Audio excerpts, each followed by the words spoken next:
Alors que la barque se rapprochait de la côte, Tabrisia vit une jeune fille rousse leur faire de grands signes du haut des remparts. Royce l'aida à gravir le sentier. Elle se rappela de la dernière fois qu'il l'avait emprunté, pourvu qu'il ait oublié l'incident. « J'espère qu'ils ont préparé les chaînes, dit-il taquin. Tabrisia en fut mortifié. Tous s'étaient réunis dans le hall pour les accueillir. Tabrisia s'avança d'un pas hésitant. « Regardez ce que nous ramène la marée !» s'exclama Troy avec un large sourire. Shannon, plus belle que jamais, rejeta ses cheveux dans son dos. « Alors, vous vous êtes réconciliés tous les deux ?»« Je l'espère bien, » répondit Royce. « Nous nous sommes mariés à Londres. »« Oh, Tabby, comme c'est romantique !» s'écria Damascus. « Cela n'a rien eu de romantique, je le crains, » continua Royce. « Nous avons essuyé une sacrée tempête.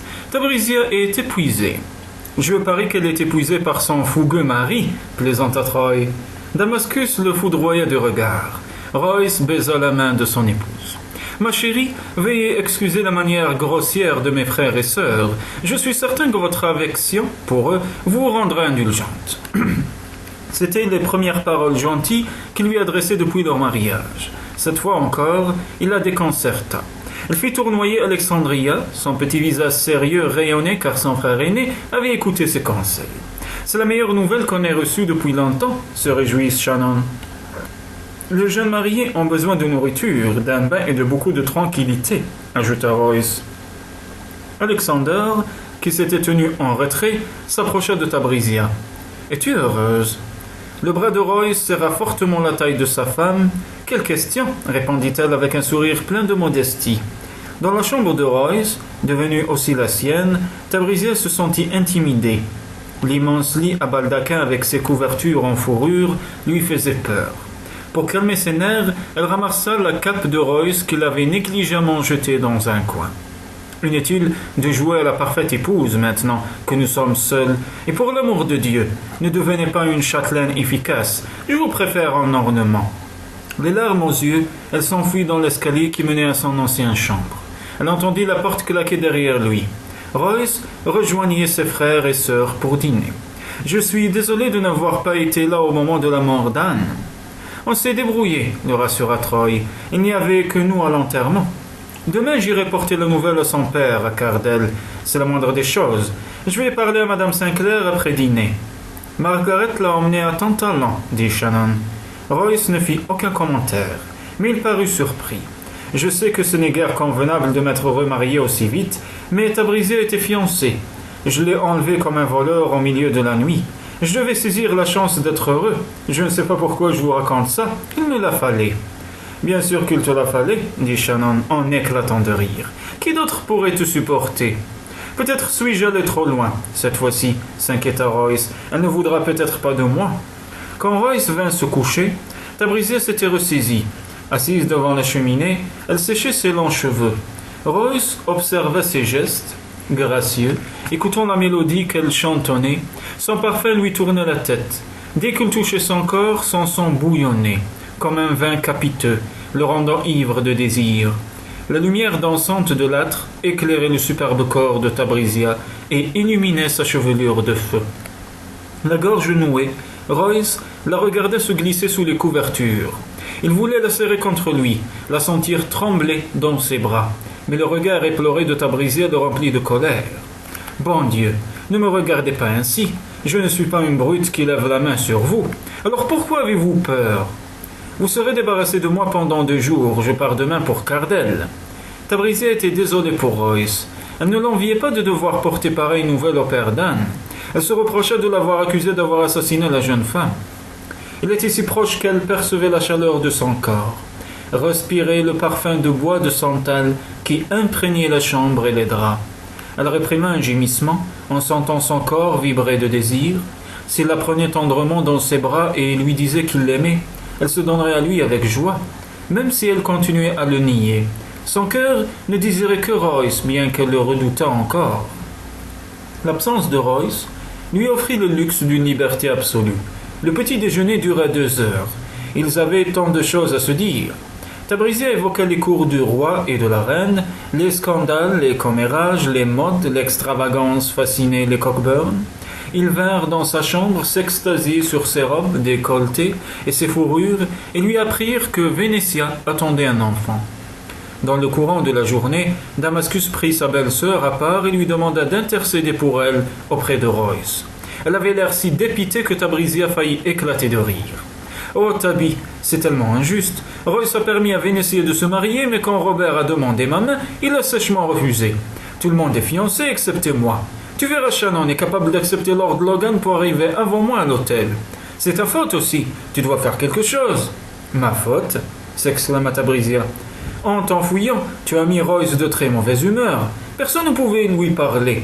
C'est à toi de l'amadouer et de guetter l'occasion propice pour le convaincre d'accepter mon mariage avec Robert. Après 2 jours d'absence, il ne pourra rien te refuser. » Alexander la prit par la taille et la fit tournoyer. « C'est merveilleux que tu sois de retour. Royce va redevenir vivable. Pendant son absence, j'ai écoulé des jours de rêve à Édimbourg. J'ai décidé de m'inscrire à l'université. Mon seul problème, c'est Royce. Et j'ai besoin de toi pour l'amener à un compromis. » Alexander, le moment est mal choisi. Je comprends que tes projets te tiennent à cœur, mais c'est prématuré. Mais il est fou amoureux de toi, il ne te refusera rien. C'est la 2e fois aujourd'hui que j'entends ces paroles. Je ne crois pas que nous parlions du même homme. Tabrisia veilla tard avec Alexandria. Elle passa sous silence son mariage forcé et le mauvais état de ses relations avec Royce. Sa meilleure amie n'était pas toujours de bons conseils. Royce, par ailleurs, lui avait interdit d'en toucher mot à ses frères et sœurs. Et de son côté, elle avait trop d'amour-propre pour laisser voir à tous que Royce n'éprouvait rien pour elle. Certes, il avait envie d'elle, mais il ne l'avait épousée que parce qu'elle était l'héritière de Magnus. À peine âme dans la tombe, il lui avait imposé ce mariage, désireux de mettre la main sur la fortune léguée par Abrahams. Ah, elle n'était plus une enfant naïve. Le nombre de ses prétendants avait été la preuve qu'elle était un parti intéressant. Elle fermait les rideaux autour du lit et se pelotonna sous les couvertures moelleuses. Autant voir le bon côté des choses. Elle allait désormais mener une existence agréable et refuserait de vivre dans l'ombre de son mari, à trembler au moindre regard. Si Royce se montrait acerbe, elle lui rendrait l'appareil. Ses pensées glissèrent vers Shannon. Le lendemain, elle enverrait une invitation au Seigneur Noir. Ces deux-là étaient faits l'un pour l'autre. À son retour, Royce scruta les remparts. S'il avait espéré que son épouse viendrait l'accueillir, il fut déçu. Après avoir mené son cheval à l'écurie, il croisa Troy qui revenait de la chasse. Au salon, Tabrisia imitait l'accent danois de la reine et les filles riaient aux éclats. À la vue de Royce, elle se tut brusquement. Il l'embrassa tendrement sur la tête, ce qui la fit rougir. « Saviez-vous que Tabrisia est la seule lady de la cour à piquer des phares ? Tes gestes et tes paroles feraient parfois rougir un soudard, déclara Shannon. « Bienvenue à la maison, milord, dit Tabrisia. Je me réjouis de votre prompt retour. J'ai envoyé un mot à votre ami James Douglas pour l'inviter à Cockburn Spat. Je vous remercie, mon trésor, si vous l'avez fait pour moi. Je vous en prie, nous devons recevoir plus souvent. Les filles ne l'ont pas vu depuis des années et moi-même j'apprécie sa compagnie. Vous, s'étonna Royce, la dernière fois que vous l'avez vu, vous l'avez insulté. Vous vous trompez, il a été l'un de mes prétendants avant mon séjour en Angleterre. Royce la souleva brusquement dans ses bras. « Veuillez nous excuser, dit-il à ses sœurs.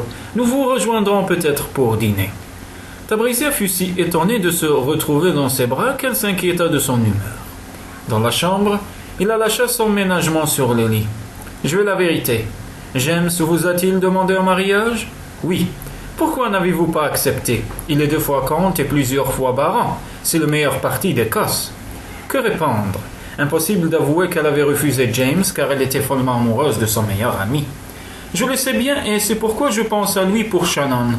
Elle mérite mieux que Logan. » « En avez-vous parlé à l'intéressé ? » « Non.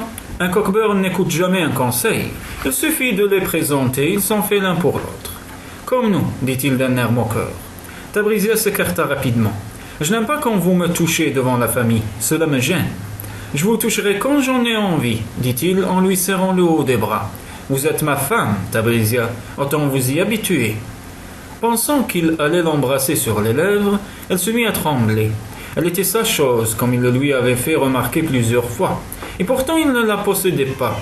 Tour à tour, rougissant ou frissonnant de froid, Elle était prête à le provoquer pour qu'il la caresse et à hurler s'il la touchait.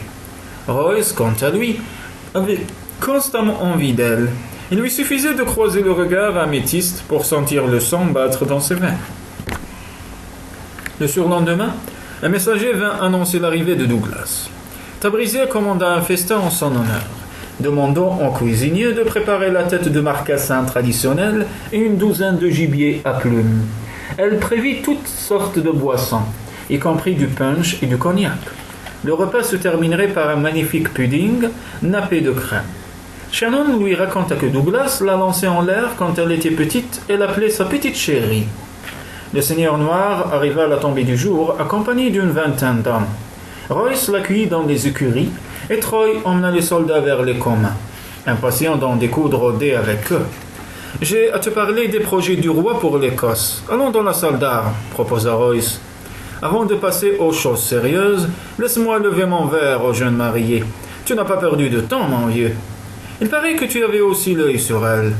Comment m'en vouloir? Mais je n'avais aucune chance, elle ne pensait qu'à toi. C'est pourquoi elle s'est enfuie à Londres? Une femme s'enfuit pour que l'homme lui court après. Je dois être irrésistible, plaisanta Royce. C'est la barbe, conclut James en caressant la sienne. Royce lui relata sa conversation avec le roi.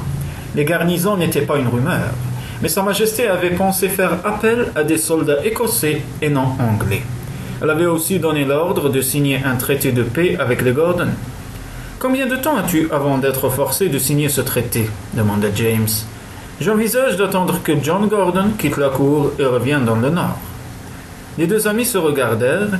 James sourit jusqu'aux oreilles. « Tu penses ce que je pense? Que nous devons les attaquer avant la signature. » Royce déploya les cartes. « Si je lance un ray contre les Gordon, je ne m'en prendrai pas à leur village, mais au château de Hinckley. Le temps presse. Les montagnes, hélas, sont encore enneigées. Je peux aller par mer jusqu'à Aberdeen. Ensuite, ce n'est plus qu'une courte chevauchée jusqu'au château. Je viens avec toi, déclara Douglas. Je vais demander à Magnus de nous prêter l'ambroisie. Nous emmènerons chacun son cavalier. Une force de 200 soldats devrait faire une peur bleue à ces satanés Gordon. Notre véritable arme sera la surprise. Sur le champ de bataille, il faudra être plus fort ou plus rusé. Même si leurs bottes étaient pleines d'urine, ils n'auraient pas l'idée de les vider, s'exclama Royce avec mépris. Le repas était prêt, mais Royce et l'invité d'honneur s'étaient volatilisés. Tabrisier avait revêtu la robe de velours lavande qu'elle affectionnait et Shannon une toilette de velours violet foncé avec de grandes manches. Damascus avait une nouvelle fois gagné le droit de porter du vert. Exaspérée, elle tapait du pied. Les hommes ne savent-ils pas que c'est impoli de faire attendre les dames? Des malappris, s'écria Shannon, je vais les chercher. Dans les communs, la salle à manger était remplie d'une vingtaine de soldats qui arboraient le cœur rouge des Douglas sur leur pourpoint. Ils dévisagèrent la jeune fille sans vergogne. Shannon ouvrit la porte de la salle d'armes. Un géant brun se penchait sur la table. En se redressant, il croisa son regard. Shannon leva brusquement la tête, telle une biche dans la forêt qui renifle l'odeur du danger, et resta immobile, fasciné par l'homme magnétique, vêtu d'un pourpoint noir, où le cœur des Douglas était brodé en diamants. Le seigneur noir se délecta de tant de beauté. « Shannon, dit-il, ses dents étincelant dans sa barbe noire. « Lord Douglas, murmura-t-elle, le souffle court. « James, la corrigea-t-il en saisissant ses mains tremblantes. « Royce, je te demande ta sœur en mariage. Fais établir les contrats dans les termes que tu veux. » Royce interrogea sa sœur du regard. La gorge nouée, elle hocha la tête en rougissant. « Tu ne perds pas de temps, James, s'exclama Royce. « As-tu fixé une date? J'aimerais que ce soit ce soir, si ça ne tenait qu'à moi. » « Étais-tu venu nous annoncer que le dîner était prêt, Shannon ?» demanda Royce. Elle fit une jolie révérence à son futur mari. « Nous vous attendons, milord. » De retour au château, elle avait les yeux rêveurs et les lèvres pâles. « Je suis fiancée, s'écria-t-elle. « Je vais épouser Lord Douglas. »« Le seigneur noir, dit Damascus en frémissant. »« Tu ne pourras pas le mener par le bout du nez comme Logan, fit remarquer Alexandria. Il sera maître et seigneur en ses châteaux. Et Johnny Raven. Douglas ne te permettra pas d'avoir un amant, ajouta Tabrisia. J'espère bien, rétorqua Shannon avec passion. Les deux hommes entrèrent dans la salle à manger, et Tabrisia se leva pour accueillir leur invité. James l'embrassa sur les lèvres, sachant qu'il irritait Royce. « Si vous aimez les rousses, vous ne pouviez pas mieux tomber, dit-elle en souriant. James Douglas tendit la main vers Shannon, qui s'approcha aussitôt de lui d'un air soumis. Royce eut un sourire complice pour sa femme. « Enfin, j'ai fait quelque chose qui a l'air de lui plaire, » se dit Tabrisia. Le repas fut très gai. On porta de nombreux toasts aux fiancés. « Pourquoi ces hommes-là sont-ils plus attirants que les autres ?» se demanda Tabrisia. « Était-ce parce qu'ils revenaient toujours d'une aventure? Des plans audacieux plein la tête ?» Royce lui apparaissait comme à travers une toile d'araignée tissée de peur et de désir.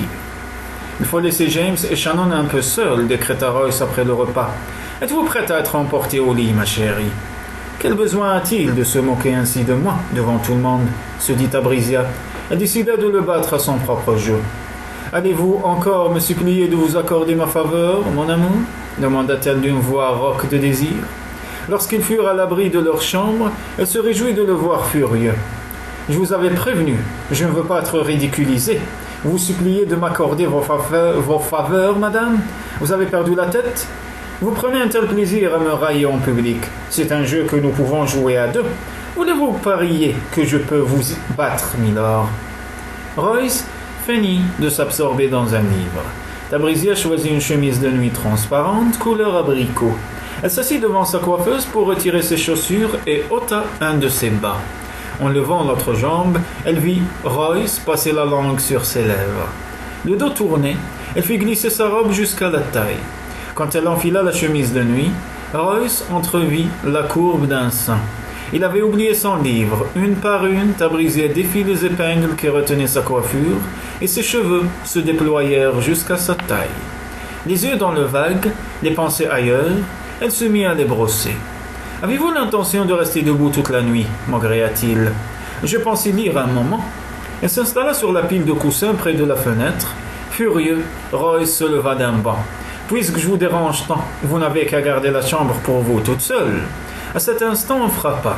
Royce alla ouvrir et se trouva nez à nez avec James et Shannon. « Pouvons-nous entrer ?» demanda James. Tabrisia saisit sa robe de chambre. Dès notre arrivée au château de Douglas, nous nous marierons à l'église de St. Bride. Le prélat de l'évêque viendra de Glasgow célébrer la messe. Mais d'ici là, il regarda Shannon, les yeux emplis de désir. Pouvons-nous tirer le pasteur du lit pour qu'il nous unisse sans attendre? Je m'en charge, dit Royce en prenant sa cape. À mon avis, il doit être ivre-mort. Dès qu'elles furent seules, Shannon demanda à Tabrisia de lui prêter son canif et le glissa dans sa manche. Ne réveillant pas les autres, ils assisteront à mon vrai mariage à Douglas. Les deux hommes revinrent, encadrant le pasteur. Inutile de braver le froid pour nous rendre à la chapelle, déclara Royce. Le consentement sera valide où que vous soyez mariés. Ainsi, ils devinrent mari et femme à l'endroit même où ils se tenaient et le pasteur resta bouche bée quand la dernière parole prononcée, James prit sa femme dans ses bras et fila d'un trait en direction de leur chambre. L'union de ces deux êtres sensuels fut un éblouissement des sens, chacun cherchant à dominer l'autre. La joute s'éternisa jusqu'à ce que Douglas fût déclaré vainqueur. Chacun vida la coupe magique de l'amour. Lorsque Shannon fouilla sous l'oreiller, James la força à lui donner le canif. Il s'entailla légèrement le bras et laissa tomber quelques gouttes de sang sur le drap. « Pour ceux qui attachent de l'importance à ces rituels absurdes, dit-il taquin. » Dans leur chambre, Royce et Tabrisia pensaient au désir palpable qui unissait Shannon et James. Mal à l'aise, chacun espéra de l'autre une parole tendre, une caresse, un serment d'amour. Tous deux en furent pour leurs frais. Au matin, apparurent les voiles de l'ambroisie. Tout en craignant sa colère, Tabrisia se réjouissait de voir son père. Royce lui avait défendu de parler à sa famille, mais elle avait la ferme intention de confier ses tourments à Magnus. Quand elle entra dans la salle à manger, Royce et James terminaient leur petit déjeuner. « Prenez garde, milord, lança-t-elle à Royce d'un air triomphant. Mon père arrive. » « Il a fait vite, dit celui-ci à James. Nous allons pouvoir le mettre au courant de nos projets. » Tabrisia fut déconcerté. Royce ne semblait pas craindre la vengeance de Magnus. Il ne perdait rien pour attendre. Quand elle aurait épanché son cœur auprès de son père, rirait bien qui rirait le dernier. Du haut de la falaise, elle observa la barque où avaient pris place son père et sa chère Madame Hall. Sur la plage, James et Royce les aidèrent à débarquer. La gouvernante monta aussitôt le sentier en direction du château. Les 3 hommes demeurèrent sur la grève et se mirent à conférer avec gravité et force hochement de tête. « Oh, ma petite, dit Madame Hall, à bout de souffle, que je suis soulagé que vous ne soyez pas partie pour les orcades. Et vous voilà devenue Lady Cockburn. J'en pleure de bonheur. » « Moi aussi, rétorqua sèchement Tabrisia. Le voyage a dû vous épuiser. » « Pas le moins du monde. Je n'ai jamais rien vécu de plus revigorant de ma vie. L'air marin est un vrai remontant. Je vous ai apporté vos jolies robes. Dès que les malles seront montées, je vous les déballerai en un rien de temps. » Tabrisia serra la gouvernante Rondelette dans ses bras. « Vous m'avez manqué. Je suis heureuse de vous revoir. » Les filles étaient surexcitées à cause de Shannon et se chamaillaient déjà à propos des toilettes qu'elles porteraient au mariage. Tabrisia attendit impatiemment l'arrivée de son père et courut vers lui. « Nous allons dans le solarium, » annonça-t-elle fermement à son mari. « Que personne ne nous dérange. » Elle le fit asseoir dans un fauteuil confortable devant la cheminée et se tint debout devant lui.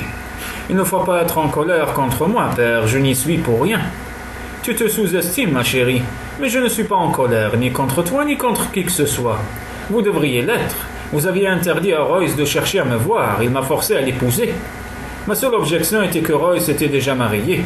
Une fois cet obstacle levé, je n'avais plus rien à dire. Il m'a épousé contre ma volonté, père. Ce garçon est fou amoureux de toi. Vous vous trompez, il a habilement manœuvré pour s'approprier votre héritage. Verse-moi un peu de cognac, mon enfant, et écoute-moi bien. Royce t'a toujours désiré. Quand je l'ai découragé, j'ai cru qu'on en viendrait aux mains. Pour finir, je lui ai dit que s'il t'aimait, il ne ferait pas de toi sa maîtresse, mais sa femme. Cela l'excuse à vos yeux? Comprenez donc, père, il ne m'a pas laissé partir. Parce qu'il était libre de t'épouser, cela change tout. Mais il m'a forcé, non seulement dans la chapelle, mais ensuite sur le bateau, ajouta-t-elle en rougissant. Magnus parut enfin choqué. Tu veux dire que tu ne t'es pas soumise? Me soumettre? S'emporta Tabrisia. Il n'en est pas question. Et qu'en est-il d'un contrat de mariage? Désormais mon argent lui appartient. Royce ne veut pas ton argent. Seigneur, il a même payé une jolie somme à Stewart pour qu'il rompe les fiançailles. Tabrisia blêmit. Je vois. Vous autres hommes vous serrez les coudes. Je l'espère bien, dit Magnus en riant. Et maintenant, si tu as fini, j'ai du travail d'homme à terminer. Un instant, Tabrisia se prit à rêver. Si Royce avait dédommagé Richard Stewart, c'est qu'il l'aimait. Mais une pensée cynique la fit réfléchir. Royce était assez calculateur pour consentir un petit sacrifice, sachant qu'il y gagnerait bien davantage. Les coffres de sa femme regorgeaient des richesses d'Abrahams, sans parler des hypothèques qu'elle détenait sur des châteaux et des terres. Abattue, Tabrisia s'isola un long moment, puis se raisonna. Ce n'était pas une tragédie. Elle avait tout ce qu'elle pouvait souhaiter au monde, excepté un mariage heureux. Et combien de cela existait-il? Elle retourna dans sa chambre où s'affairait Madame Hall. « Laissez-moi finir, dit-elle à la gouvernante. J'ai tellement de robes qu'il faudra en ranger dans la chambre au-dessus. J'espère que vous m'avez apporté mon coffre en ivoire. Il est au fond de la malle, Maron. Dieu soit loué. Les papiers qu'il renferme ne sont que des copies, mais je n'aimerais pas les voir tomber entre de mauvaises mains. À l'avenir, je serai plus prudente. » Elle prit le coffret et le dissimula sous sa lingerie. « Puisque nous avons de comptes à dîner, je dois mettre une robe de fête. Shannon ne restera plus très longtemps parmi nous. James doit être pressé de l'emmener à Douglas. » Au dîner, Tabrisia attira tous les regards. Elle avait revêtu la robe qu'elle avait portée à sa dernière apparition à la cour. Une toilette noire au décolleté audacieux, brodée de fils d'or. Ses cheveux étaient retenus par des papillons de jet pleins de verve. Elle divertit tous les convives et les éclats de rire fusèrent. Damascus adorait les histoires de la cour et Tabrisia s'en donnait à cœur joie, les régalant d'anecdotes avec un talent de conteuse consommé. Magnus rayonnait de fierté en regardant sa fille et s'amusait de voir Royce tout aussi fier et conquis. « Comment sont les gentilshommes anglais » demanda Damascus. « Oh, il te plairait. La plupart d'entre eux ont des manières courtoises et ils sont très élégants. Tout le contraire de nos rudes seigneurs frontaliers, » ajouta Tabrisia en jetant un coup d'œil à son mari. « Ils exercent bien souvent leur esprit aux dépens des malheureux Écossais. »« Donne-nous un exemple, Tabi, » supplia Alexandria qui voulait étendre son champ de mots d'esprit. « Qu'est-ce qu'un aristocrate écossais ?» répliqua Tabrisia. « Un homme dont la généalogie remonte à son père. » Tous éclatèrent de rire avant de lever leurs verres à James et à Shannon. « Quand partez-vous » demanda Tabrisia. « Demain matin, dit James. Mais je reviendrai dans 2 jours. Avant d'emmener Shannon, j'ai une petite affaire à régler avec votre mari. » Ainsi, il prévoyait une autre expédition dangereuse. Pourquoi les hommes avaient-ils toujours envie de se battre? Tabrisia se retira de bonne heure. En rangeant les papillons dans sa boîte à bijoux, elle découvrit la boule de verre que lui avait offerte Richard Stewart. Furieuse qu'il eût accepté de l'argent de Royce, elle la secoua et contempla la tempête de neige. Elle était si absorbée qu'elle n'entendit pas entrer Royce et sursauta, tentant maladroitement de dissimuler l'objet. Saisi par une vive jalousie, il se retint pour ne pas écraser le verre d'un coup de talon. « Et voilà que vous rêvassez sur un stupide jouet qu'il vous a donné. Rangez-le immédiatement. Et autre chose, ajouta-t-il en regardant ses seins tentants. Je ne veux pas que vous paradiez nu devant mes invités. »« Mais vous êtes jaloux » s'exclama-t-elle incrédule. « Jaloux? J'ai une superbe maîtresse au village. Pourquoi serais-je jaloux de vous, madame ?» Tabrisier le soupçonnait de mentir, car il était présent tous les soirs quand elle se déshabillait. « Quand vous serez parti jouer à la guerre, rétorqua-t-elle, j'irai me choisir un amant, Aline d'humour. » Il lui jeta un regard glacial et l'empoigna brutalement. « Si jamais vous donnez à un autre ce que vous me refusez, vous signerez son arrêt de mort. »